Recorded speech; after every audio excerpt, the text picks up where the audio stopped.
Everybody, it's Baileywiki. I'm back, and we're looking at one of the 3D scenes that I released last month or two. This is the magic crystal scene. I did some special things to this because today we are going to talk about all of the new stuff that's come with the Foundry V10 release and subsequent release of 3D Canvas from Ripper. So there's some new stuff I find really fascinating. We're going to walk through that with you guys today, and we're going to use some of these scenes as backdrops to kind of demonstrate some of these things. But you'll notice right off the bat, we've got this magic crystal, and normally it doesn't have all these effects, but now it really looks magic. And it's leveraging something new in 3D Canvas, and that's these new shaders that are an option now.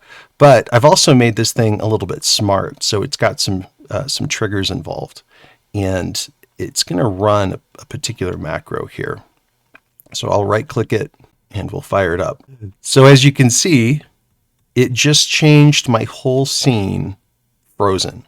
What it did was it applied one of the new shaders here that can apply this sort of ice effect to anything that you assign. I happen to have a bunch of the tiles in here set with a particular tag, and that macro essentially calls that tag, and it says, I want you to freeze this thing, cover it with this frozen effect.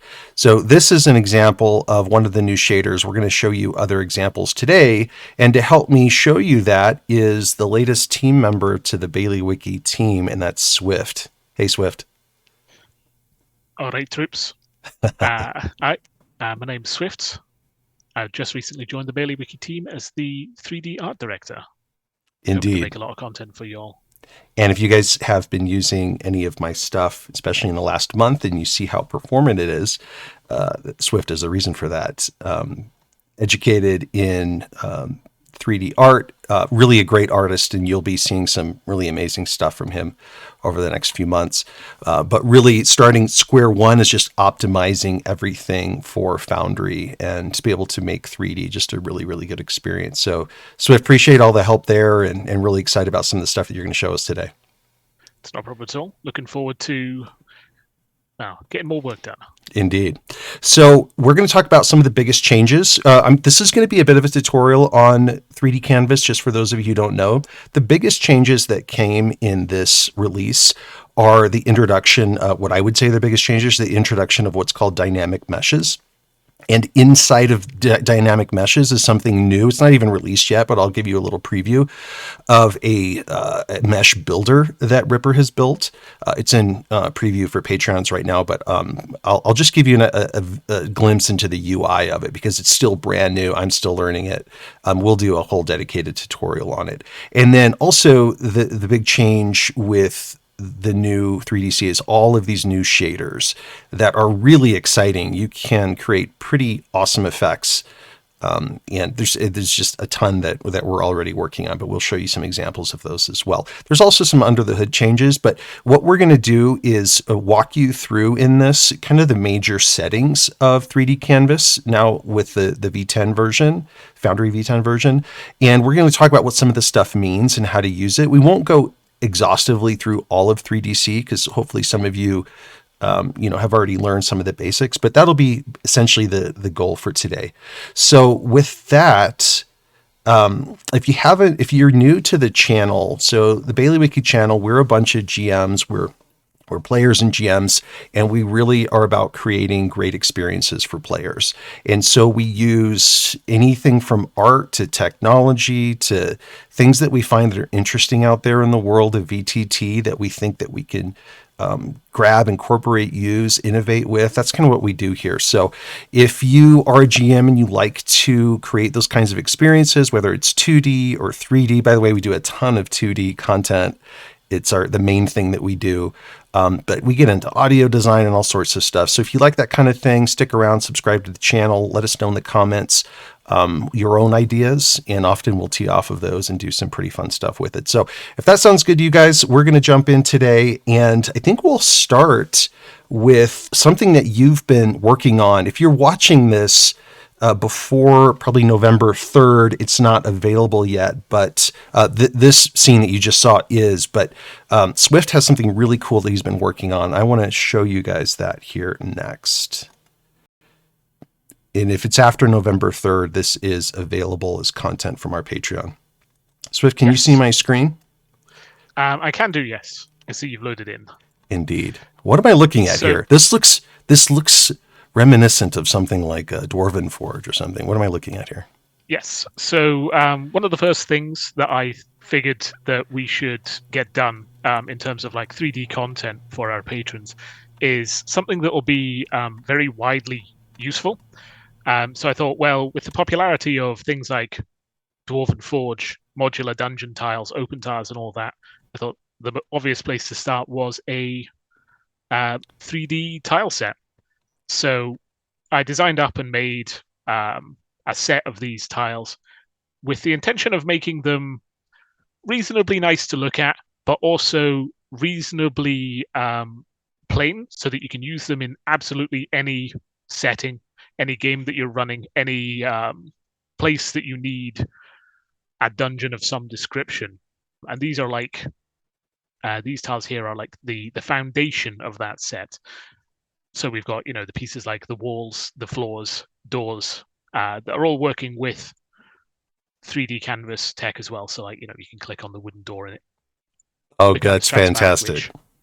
which in 3D canvas we don't quite yet have the animating doors opening and closing, but it works with token vision and that sort of thing to be able to pass through. I see a Um, secret door here, for example, right? Is that what I'm looking at? yes, that's a secret door there. I've left it open because it is nearly identical to the main wall. That's what Obviously, you because want. if it was too different, the Yeah. players would be able to tell. And also like a cell door there as well. I Um, absolutely love it. And it looks like we've got maybe some channels for like waterways and things like that. Yes, so these were a set of very, very, very simple channels just for having like manufactured waterways through a dungeon. So obviously, this isn't going to be like a cave river or anything. This is like if you want to have a passage through a dungeon that maybe once carried water or maybe still does, you can have these sort of 2 meter deep channels in there. And I've also included some door objects, well, door slash gratings that are similarly, they're coded up to work as doors in 3D canvas. And they just are made to slot neatly in. Oh, I love it. So you can, Swift, I'm control access. I'm a Lego kid, right? So I grew up with Legos and I had a box of Legos that was my prized possession. And this feels like dumping out a bunch of Lego pieces that I can go build with. So can I jump to this scene that you made with this? Are we ready for Sure, that? yeah. So this scene that we're just going to show here is something I put together to show as a demonstrator for this set. What we've got is this tile set and then also some other assets, some of which I've made in the last couple of weeks, some of which are already in the Baileywiki 3D module. So everything you see here is either part of 3D Canvas itself or a part of the Baileywiki 3D Patreon collection, as it Great. were. Yeah. Okay, so Swift, what am I looking at here? This is interesting, right? I'm looking at those pieces that you just showed me here. Walk me through Yes. this. So this room here, that's just made up of the wall pieces, floors, corners, etc., all kind of arranged together. What I've also done is I've put in some tokens. The models themselves are just from the 3D Canvas token Compendium, which comes with 3D Canvas. And what I've done with them is just color them as to what they are. So very simple, very lightweight, and obviously included with 3D Canvas. And then in the middle here, I've set up a channel, filled it with water, in a manner of speaking.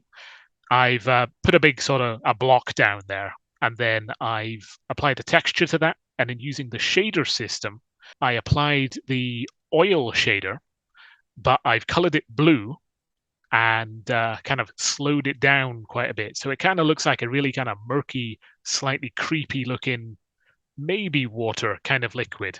I love it. I really, really love this effect. And that is one of the new shaders that's available. I think it's the oil shader, if I'm not mistaken. That is oil, yes. Okay, great. So we've got some things going on here, and we can see as I'm zooming out, there's quite a bit more to this dungeon. And this was all just designed with those pieces that you just showed me. Yes. All of the entire structure is just using those pieces that we just had laid out on the table a minute ago, with a few more assets thrown in. Like, for example, these cages here are just something I made in the last month or so. The pedestal that the statue is standing on was something I made. The statue itself is already in the Baileywiki pack, that sort of thing. So yeah, this is all just kind of included with, well, what we're offering already. Brilliant. Oh, this is great. And then you've got this crypt behind what I think was, what is there, secret door Yeah, there's a secret door right here. that I've got. It's open at the moment Yeah. behind the pedestal there. This is the whole dungeon is like a very simple thing. It's based off of Matt Colville's Delian Tomb with, a slight extension, which will probably only mean something to a few people out there. But yeah, we've got the crypt of the ancient knights behind the secret door. We've got the goblins that have taken over the crypt, perhaps unaware of the vengeful undead that lie beyond. It's And we've amazing. got And look, it's all green. Like you're just using the 3D canvas sort of lighting technologies and other things to basically just customize it once you've built the dungeon itself. yes, like for the crypt, I've got some lights in there that are just colored green. But I've also got with 3D canvas, you can set a HDRI, which is basically like the skybox in the sense that it's what's casting light on the scene, which is why everything else in the scene is slightly green. And here's where we've got this HDRI Skybox images set up, and we'll walk through that when we get Yes. into the tutorial part. I just noticed Yeah. I can go down here in this channel and I can actually navigate this channel as well, right? Oh yeah. So this is Something I just put over top of the channel is just a flat black plane. uh-huh. So that the idea was it's slightly hidden, but if a player has the idea to go down there and have a look, well, we just move this away, and now they can see that yeah, it is in fact an underground channel filled with this liquid with a grate in the middle. So that'd be a quite interesting challenge for players looking to navigate that. And here's that black piece that you were talking about that you just laid over top of it. I love it. Yeah, that's just from the 3D canvas mapmaking compendium. It's just a cube that I have flattened down. That's awesome. And it's really performant. You've done a lot to optimize this, I've got Zoom and OBS running, so I'm using a lot of my resources, and I'm still just kind of very fluidly navigating around this map. I don't know how it'll render in the final render, but this is pretty fast, and we've got some of these effects going. I'm pretty impressed with everything. Yeah, I think 3D Canvas in general can be very performant. I do see a lot of users trying to load in things like 3D printing STL files, Mm. which, without getting too technical, they run very slowly.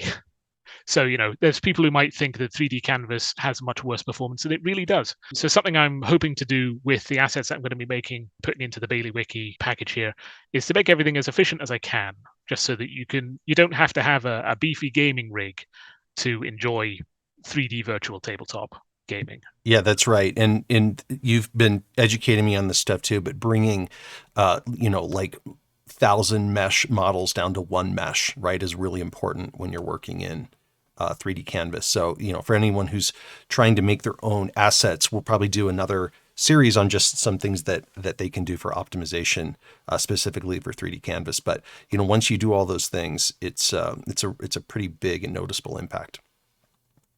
Okay, so let's jump into the tutorial. I told everybody about the biggest changes.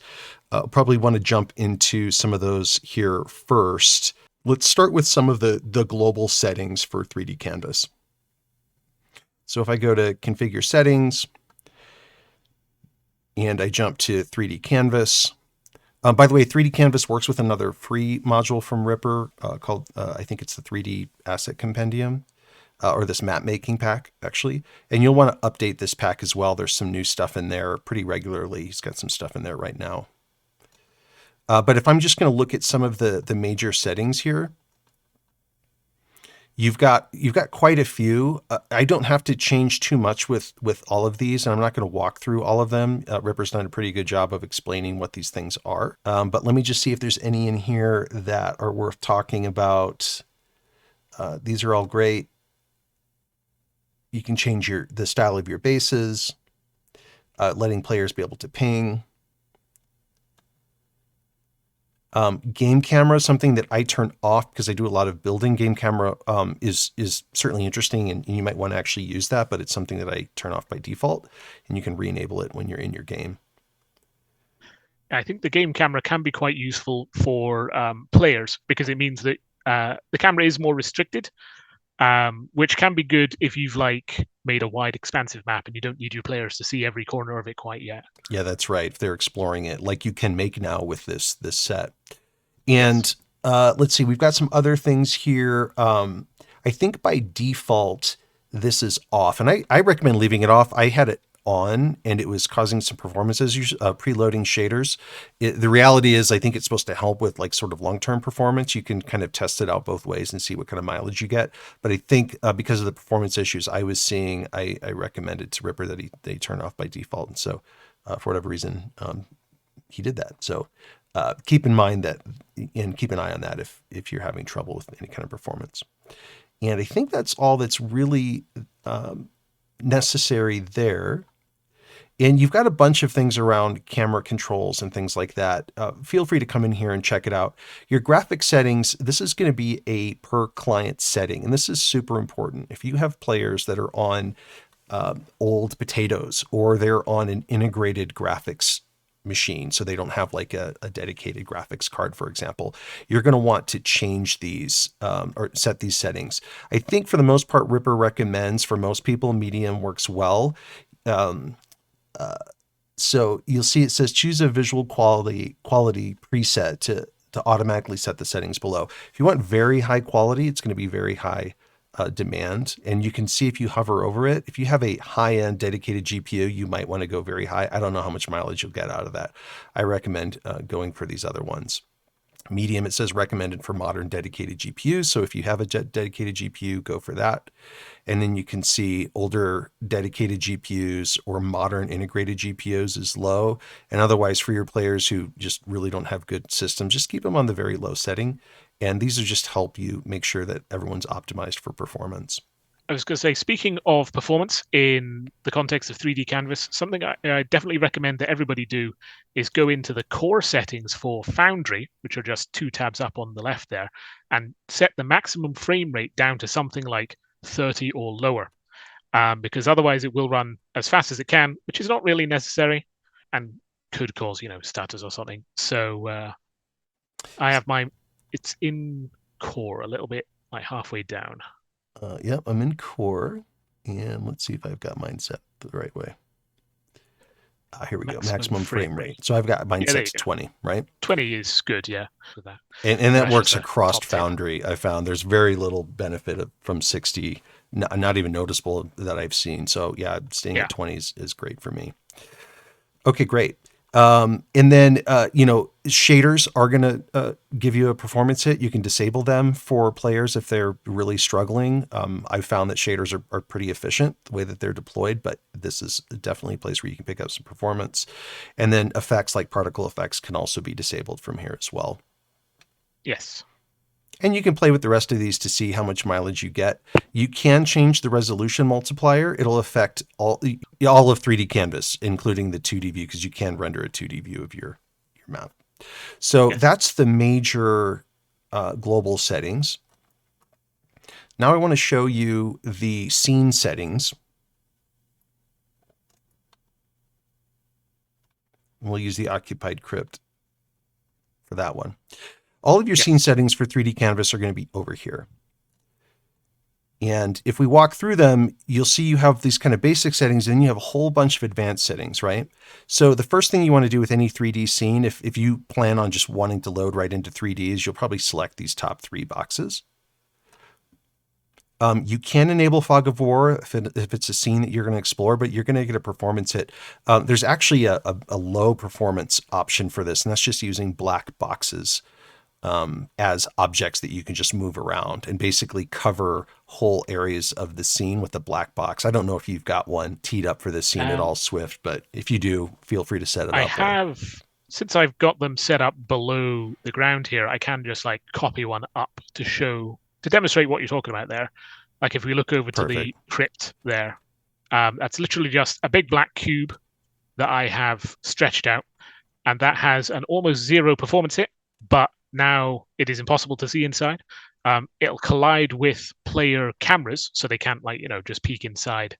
And so it's a very efficient way to have a very big, complex dungeon with the players exploring it, you can just delete these boxes as they explore and uncover rooms with Fantastic. almost no performance here. Perfect.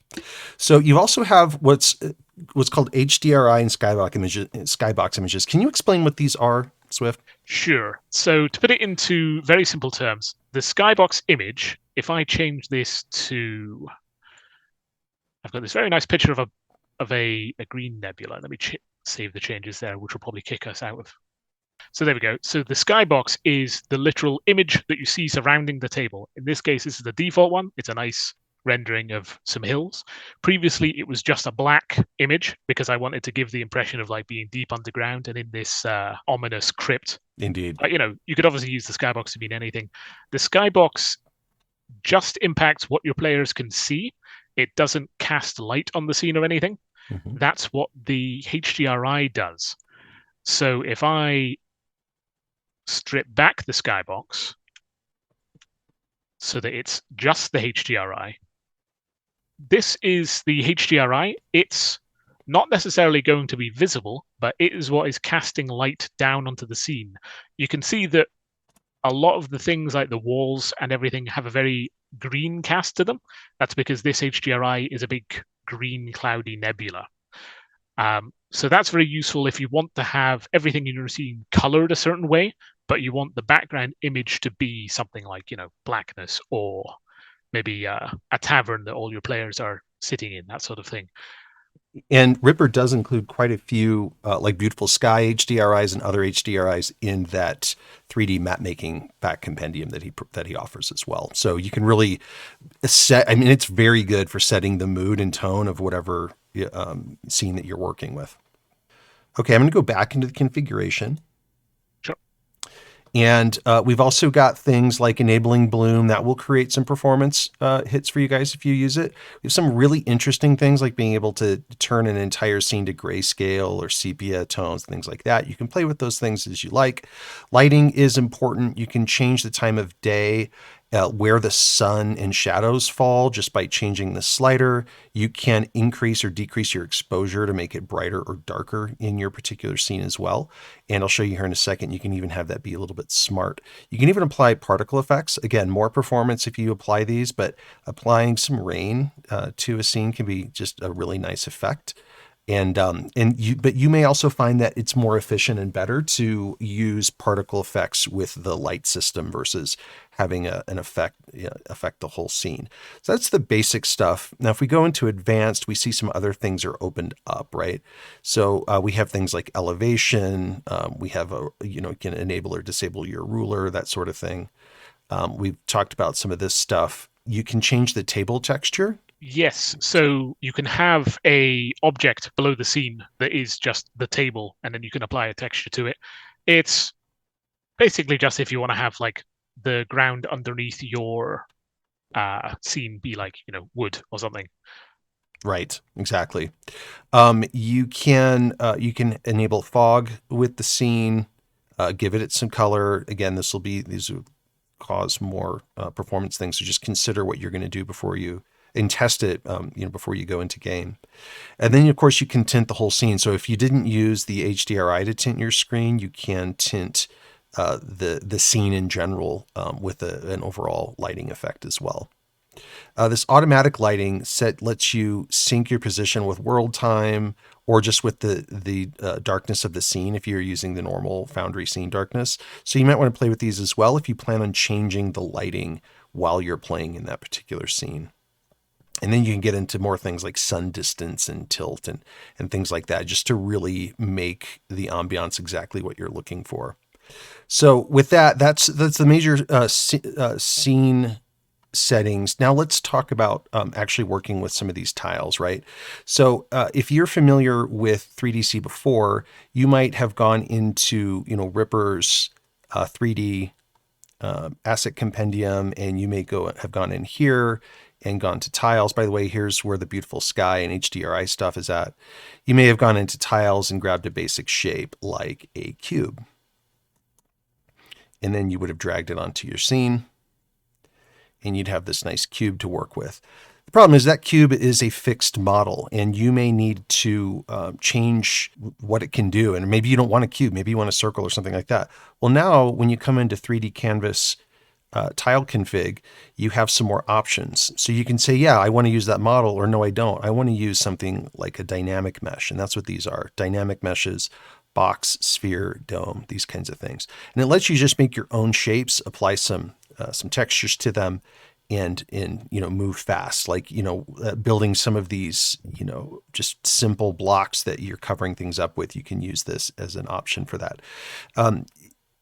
I'll show you what this looks like when I apply it to a sphere. You can see it becomes this really odd sort of shape. That is a very low poly sphere, very efficient. Maybe you want something that looks more like a sphere. Well, you go into your advanced settings, and now you can change the resolution of your dynamic mesh. This is really powerful because it's giving you basic mesh creating capabilities directly inside Foundry. And if we're talking about building scenes and changing scenes on the fly and doing real true 3D work in Foundry, this is kind of an important innovation that Ripper came up with. So you can see the sphere now is more like a sphere. It's if you apply materials to it and things like that, it'll show up in different ways. Also in here is this new feature that you'll be seeing coming soon, and it's a map generator. You can actually generate whole maps or parts of maps. You notice this little cog icon shows up here. If I click that open, I'm not going to do a whole tutorial on this. We'll have this once I've played around with it enough, but you can basically just, select and create areas of the map that have different elevations, right? And I find this really interesting. I think if I click this, it'll apply that. So now I could build like a mountain or a hole, or I can have walls all the way around the edges and have things inside the middle. And it's going to create a single mesh, very efficient asset for you, and then that you can then resize and do other things with. So as I play around with this, and as Swift plays around with it, we'll come back and show you guys how to, add materials and give you examples of things that you can make using this map generator. But this is pretty interesting to be able to make maps in Foundry without Blender knowledge or all the other stuff that that it would require is pretty innovative. Yeah, the map generator definitely looks very promising. It looks like you'll be able to very, very rapidly make either dungeon and indoor scenes or outdoor terrain with just a couple of minutes of work on that. So I can see DMs enjoying the ability to just bang out a map in the last half hour before a session starts. That's right. Next up is we have textures. I'm not going to go through this, but there's a lot of textures built into the system. You can see I just applied a texture to the sphere. I mean, your creativity can run wild. What if this was a cylinder and you just wanted to make your own pillars or something for a particular scene? It's pretty impressive, and you can change like how much this texture repeats and things like that. See, this is where it's repeating like way too much for the size of the sphere that we've got, right? So you can adjust it, you can change the tint, make it a black rock looking sphere, that sort of thing. This stuff's important, being able to block movement, block sight. In general, if you don't need to block sight, you can turn this off. This will give you a performance gain. Anything that blocks sight has to be calculated, so turning that off gives you a performance gain. Blocking movement gives you a little bit of a performance gain if you turn it off, but keep in mind that not all of your props really actually need to block sight as you're designing this for gameplay. Whether it's a door or not, whether the door is closed or it's a secret door, this is where you set that in here. But you've already got that coded into some of your pieces, right, Swift? Yes, 3D Canvas has the functionality for like doors, being able to open and close them by clicking on them, and there's also an option on every object to turn it into a door. So you can make a fully functional dungeon only with tools available in 3D Canvas. That's great. I've shown you guys some stuff with being able to tile assets. I won't go into that here. That's just being able to basically, if I wanted to replicate the sphere or have a bunch of random spheres all of a sudden populate around my scene, I would use the tiling feature and have it repeat. I won't do that here. Now let's jump into the shaders. This is really where a lot of the new stuff is and a lot of the eye candy for the new 3DC. So if I start with my shaders here, the idle shader, what this is really meant to do is it's meant to be applied to tokens. So you can actually, in 3D Canvas, you can open up a token and you can you can see their configuration. And over on the 3D side, they have shaders as well. So any of the shaders that you just saw can theoretically be applied to them. I'm not going to try that today because we're on an experimental version of 3DC, and I was testing it earlier and I couldn't get my all of my shaders on my tokens to apply reliably. But what idle does, if you click it on, is it will have the token just sort of like have some passive movement, right? It just looks like they're alive. It's a really cool effect, but you can change the intensity and the speed and the things like that, and how much of the actor is actually animated. And so it's really, really nice. And just if you didn't notice, you can save any of these. Like, let's say that I selected a bunch of shaders and I really like that effect and I want to use it later. I can actually save it as a macro, and 3D Canvas will put it into your macro list. But that's what idle does. What wind does, it's super helpful if you've got like a tree and you want the tree to kind of blow in the wind. You'll also find that that movement in general can be used for other kinds of effects. So if there's something else that you're trying to do, you just come in here and change the intensity and the speed and like maybe the direction of that the wind is blowing and things like that. Convoluted will make it act more randomly. Reactive will, I believe, let you, for example, if you applied the wind effect to a bunch of grass, you can have it react to players as they walk through it. I've tried it. It's pretty interesting effect. Ground blending, what this does is if you've got a set of shaders, or if you've got like a bunch of grass that's tiled, it will blend that. It will have, actually, what does it do? It makes the wind affect only the top of the grass versus the entire thing. So you can adjust this to make that grass kind of wave more or less in the wind. I believe that's how that works. And then you can set the color of the bottom of the grass. I think that's how all of that works. Did I get that right, Swift? Or do you not know? I think so. I've not actually had much time to play around with the shaders quite yet. What I think might be an idea to do at some point is if we create like a demonstrator scene with just a whole bunch of stuff set up That's with a each great of the idea. shaders. Yeah, we'll do that. Distortion is kind of like the wind, just kind of moves things around and makes things kind of wiggle and move. Water improved with this, with 3DC. You can enable this for things like rivers and stuff like that. You can give it a direction and you can set the wave height and how many waves there are. It's really good. But you also, in addition to water, you have ocean, and ocean creates a really nice ocean effect. It's a little bit more performance intensive, but if you really want to create that kind of good ocean effect with, you know, the waves that just kind of rise and fall, this is a really good shader to be able to do things like that. Grid, you guys saw before, this applies a grid to whatever floor that you want to apply a grid to. So it can be very helpful if you don't have something that's already set up in a grid like we've got here. And just adjusting the culling just applies to how much, like, let's say it's an uneven terrain, like one of my terrain scenes, it'll say how much of this is, do I want to consider a horizontal surface and actually apply a grid to versus not applying a grid to, like, let's say a mountainside or something like that. Scrolling is awesome. It's basically the 3DC version of parallaxia, or now Ripper also has tile scroll if you do 2D scrolling, but it's really great if you want to create scrolling effects. I plan on doing some cool stuff here in different scenes, maybe like a mechanized scene with, conveyor belts and stuff that scroll, but you can get pretty creative with scrolling in general. Rotate will rotate an object, so you can have things be sort of animated, right? And you can have like a windmill or something like that, and be able to have that particular model rotate. Fire. Let's demonstrate fire. Let's set something on fire. Actually, I've got this tile set, so we'll apply it there. You have to turn it on, of course. Yeah, so this is pretty cool effect, right? And you can apply fire to other things. You can create an object that is a fire object and then light it on fire. So you could essentially just set fires around your scene. So you can get creative with this fire shader.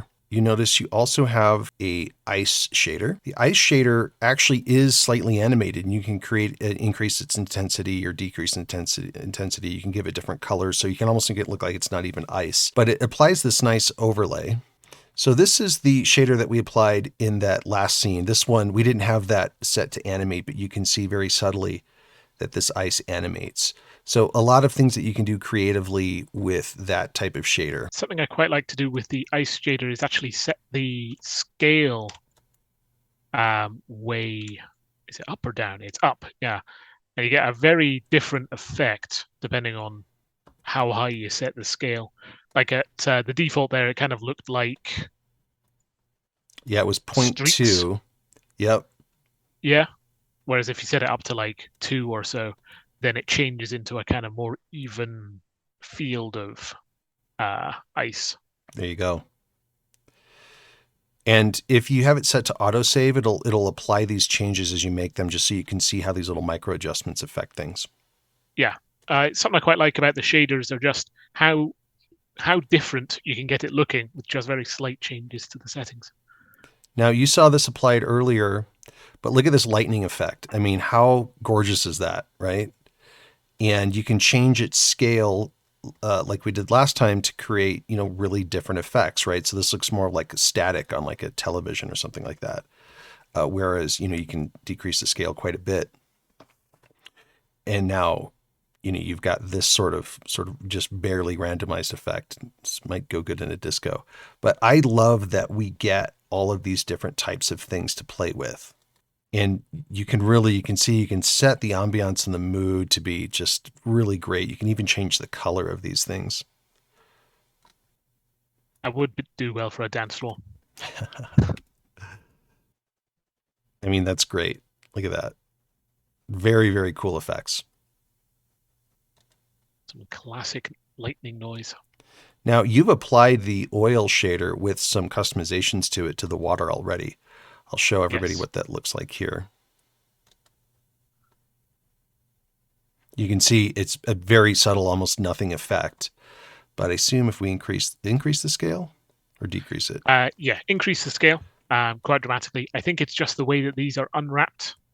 The oil shader doesn't quite know what to do. But if you ramp the scale up, then it should be fine.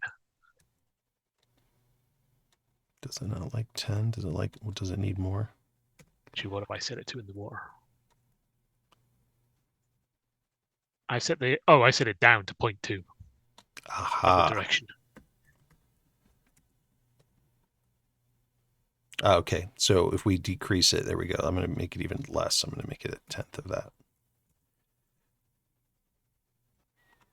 You see, it applies this sort of animated kind of oil effect, but you can change this to do quite a bit of different things. Blending will affect things. Speed will affect things. You can even change speed down to 0, I think, for most of these. And it just render it inert and just give you a nice sort of modeled sort of effect, right? This, kind of.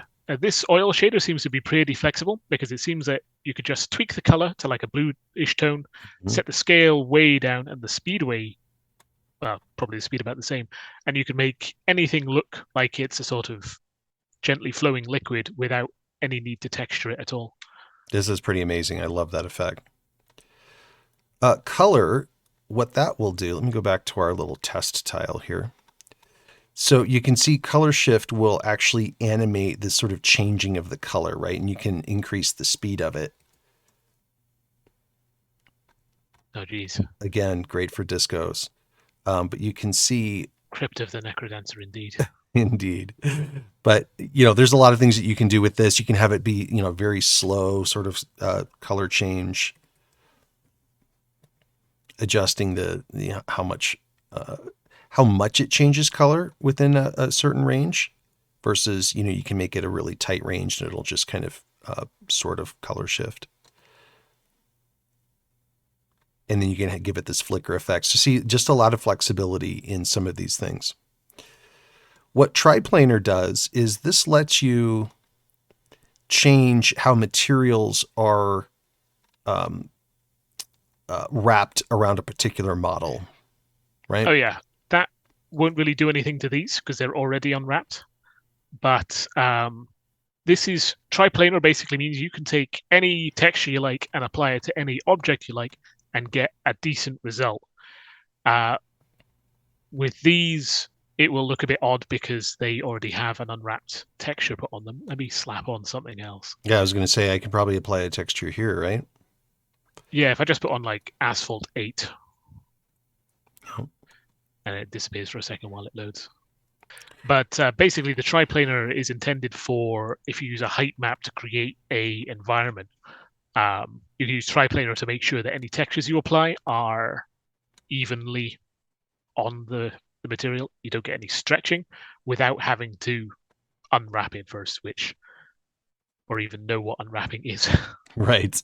So yeah, exactly. If you find that your textures look weird when they're like, we have some scenes that are some large cave scenes and things like that. You might find that triplanar mapping across a large model like that can give you the results that you're looking for. Overlay is super interesting. We're going to be developing some overlay textures over time, but it lets you essentially apply a texture. I don't have any examples to show you, but you can apply a texture. So if you have like dirt or snow or moss and grime, those are types of textures that you can apply. And just like we transformed this whole dungeon into an ice dungeon, you can probably, after we experiment with it, take a scene that's like, summer scene in a particular area and make it covered in snow, for example. Looks like you've been playing around with an overlay here. Yeah, I just thought I'd see what happens if I just apply a water material over the top of it. So you can see you get that effect, and then you can play with some of the settings here to give it more or less strength, depending on if the material had black or transparent pixels in it. You want to play with some of these other checkboxes to kind of get it to where you want to be. Yeah, it's basically for taking an asset and making it look different by putting another texture over top of it. And the last one that I'll show you is really fun. It's this... it's sound, so you can make a thing react to sound. And I wonder if I have anything that I could start playing here. Let's see if I can play one of my... Let's give this a... So I'm playing this sound, and now this object is reacting to it. Oh, where'd it go? Oh, it's too big. I made it too big. Hold on, let me shrink it down again. The intensity was too much. But this is crazy. Like, depending on the sound that you have playing, could be a baby crying or something else, like something creepy. But you can have things react, and you can apply this also to your tokens. So you can have a token essentially dancing to the sound. You can also have it, I think, can you have it change color and things as well? Yeah, you can have multiple shaders on something. Well, yeah, but I mean, it has some built-in chroma changes also. I see. And then flat bottom, what that does is right now this is pegged to the bottom. If I uncheck this, it'll sort of freely transform in all different directions, right? So if you want something to sit on a table and look like it's dancing or moving to sound, then you can have that. I don't know what kind of crazy stuff we're going to build off of this, but I promise you it's going to be pretty epic. I could think of a few uses for that. Right? So that's the majority of everything for shaders.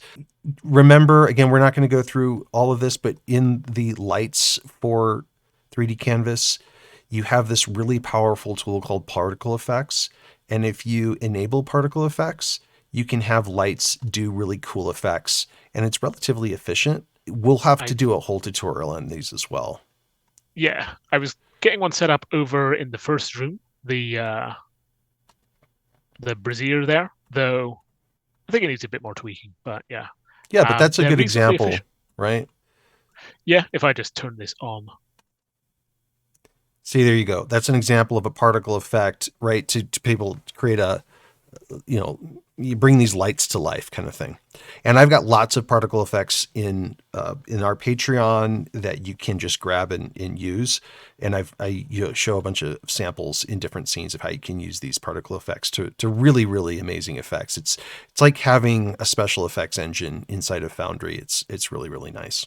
So with that, Swift, thanks for joining me for this. This is really incredible. I can't wait to build my own dungeons with this set. Thanks for helping me kind of walk everybody through the new changes. If you guys are curious about how something in 3D Canvas works, or if you haven't got into 3D yet, we're planning on doing a video to show you how to just get into it, how to get started with 3D in Foundry. But if you have questions, you want to know more of the technical details or other types of things, or if you have ideas on things that we should build, let us know in the comments. We've already got a ton of props and scenes and all sorts of stuff that's already out there. And this just gives us and gives you guys the ability to create that much more scenes for your games. I think this is really showcased. Players love it. If you haven't tried 3D, I recommend give it a whirl. Try a simple scene and just let your players' faces melt as they really feel like they're playing at the tabletop again, rather than just looking at 2D images, which is awesome. But this gives them something they can navigate around, and they feel like they're really playing at the tabletop again. For those of us who left the table a long time ago and kind of miss it. And with that, Swift, anything else to add? No, I think we've covered everything. Looking forward to, well, bringing the table online. That's right. That's a terrible line. No, I like it. That's exactly what we're trying to do here. And of course, we still love all of our 2D content. That's the majority of what we do. But I think it's important as you see what Wizards of the Coast is doing with their 1D&D, and we've already seen glimpses of how they're moving to try to maintain and maybe even improve the tabletop experience. I think it's important for all of us to know, like, where and how does 3D fit into our storytelling strategy, and we're here to make these tools as easy as possible for you guys to use, and let us know what you end up making. In the meantime, everybody have fun making your maps.